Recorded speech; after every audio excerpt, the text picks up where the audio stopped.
Hey Jala! Welcome to the second episode of the Postcards from Gotland podcast. We're so excited to have you back with us. On today's episode, we'll be discussing the lifestyle of Gotland, Sweden, including everyday life, education, population facts, and even a fun game segment. If you enjoyed our first episode, you're definitely going to love this one. And before we get started, make sure you like, subscribe, and smash that like button so you never miss a future video.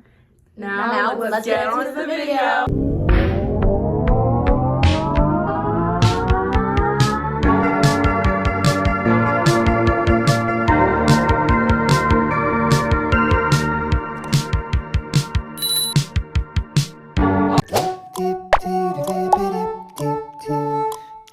Everyday life in Gotland, Sweden is actually very similar to our everyday lives here, which might surprise a lot of people.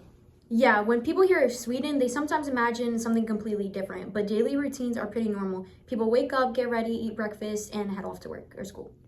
After school or work, people usually spend time running errands, grocery shopping, or picking their kids up from school. Some families also spend time cooking dinner together, which is really common. One thing that really stands out, though, is how quiet and calm Gotland is. There's less traffic, less noise, and less rushing around compared to the big cities. That calm environment can really make life less stressful. Many people enjoy taking walks, biking around town, or spending time outdoors near the ocean. Gotland is also known for having a strong sense of community. Since the population is smaller, people tend to know their neighbors and support local businesses. People there really value work-life balance, too. They try not to let work take over their entire day, which is something a lot of us could probably learn from. Schools in Gotland are also a bit interesting to talk about. Kids from ages 1 to 6 attend preschool when they learn basic skills and how to socialize with others.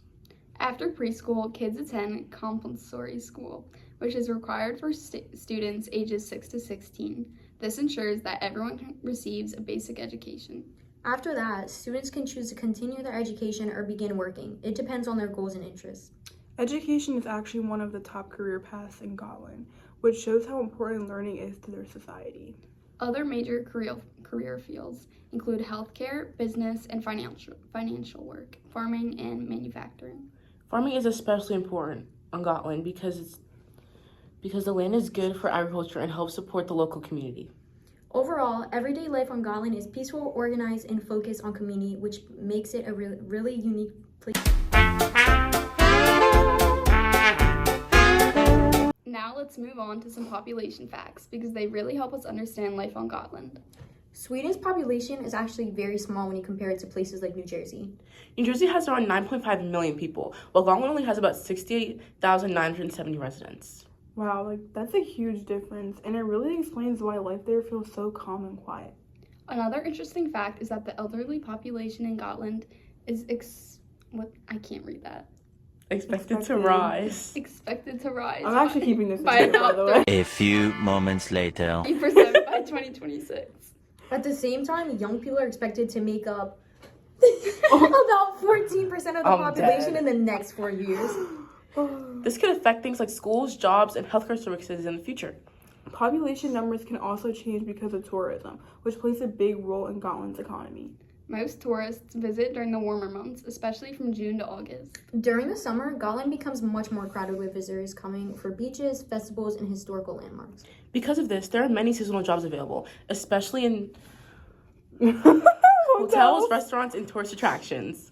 So if you're planning a summer trip, keep that in mind, and maybe even look into a seasonal job while you're there. Speaking of summer trips, don't you guys love to snack while traveling? Because I know I do. One of my favorite snacks is Bubs, and we would like to thank them for sponsoring today's episode. Thank you, Bubs! Anyone up for candy? I have Bubs Skulls. I've been wanting to try those. What flavor are they? They're the lemon raspberry ones, sweet and sour. Let me get a turn. Wait, we're supposed to try them at the same time. Yeah. 3, 2, 1. Whoa, that's so good. I love the flavor. Jasmine. Yeah, I like that they're not overly sweet though. It's a good balance. And the texture is perfect. Not too hard, not too soft. Definitely a step up from other candy. I'm gonna buy so many more bags. These would be so perfect for a movie night or a road trip, or honestly, anytime. Agreed. These are going to be my new go-to. So we all agree they're coming to every hangout? Definitely. Now we're moving into our final segment, which is all about the economy of Gotland. This part is really important because it shows how people on the island make a living and support their community. Yes, Scotland has many different economic practices that keep the island running. A large number of people work government-funded jobs, especially in areas like education, healthcare, and public services. Agriculture is also a big part of the economy. Many farms on Gotland produce food like grains and dairy, which supports both local residences and businesses. In addition to farming, there's also many public shops and small businesses across the island. These include restaurants, cafes, gift shops, and markets that attract both locals and tourists. Tourism plays a huge role in Gotland's economy, especially during the summer months when people travel to the island for vacation. Because of this, the cost of living in Gotland can vary. For one person, the cost of living can be around $1,930 a month, which comes out to about $23,000 a month. Some costs, like public transportation, can increase during tourist season because more people are using buses and ferries. However, healthcare and insurance costs are much lower compared to other places, with insurance often being under $100, which really helps residents financially. Another important part of Gotland's economy is its infrastructure. The island has well-maintained roads, ferries that connect to mainland Sweden, and airport emergency services like 911 and other public systems that support daily life. The ferries are especially important because they help transport people, goods, and supplies to and from the island. Without them, the economy would be much harder to maintain. If you're planning a visit to Gotland, it's a great idea to shop at local businesses instead of large chains. Shopping, supporting local shops helps keep money in the community and supports families who live there. Eating at local restaurants, buying handmade items, or even staying at local hotels can make a big difference for the island's economy. And if you're visiting, there's way more to do than just sightseeing. Exactly. There are bike trips around the island, nature walks, beaches, and historical ruins, and scenic views that attract tourists every year. Many of these activities are affordable or even free, which makes Scotland a great travel destination for different types of visitors. All of these things, tourism, agriculture, public jobs, and infrastructure, work together to keep Gotland's economy stable and growing. Overall, Gotland's economy shows how a smaller community but can still be successful by supporting local industries and taking care of its people.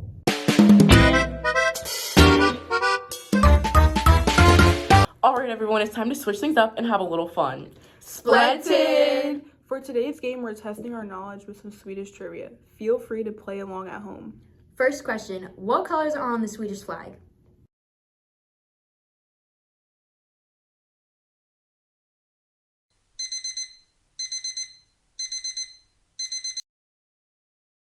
Nice job! Those colors are really important symbols of Sweden. Second question, what currency is used in Sweden?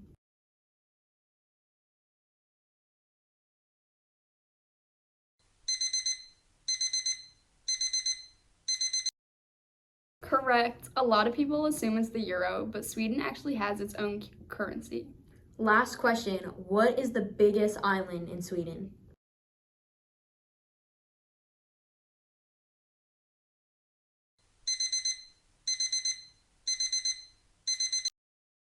Gotland is the biggest island in Sweden, which is why it's such an important part of the country. And that's exactly why we chose Gotland as a focus on our podcast. That brings us to the end of today's episodes of Postcards from Gotland. We talked about everything: life, education, careers, population facts, and even tested our knowledge with the trivia game. We hope this episode helped you better understand what life is like on Gotland, Sweden. If you enjoyed listening, don't forget to like, subscribe, and share this episode with a friend.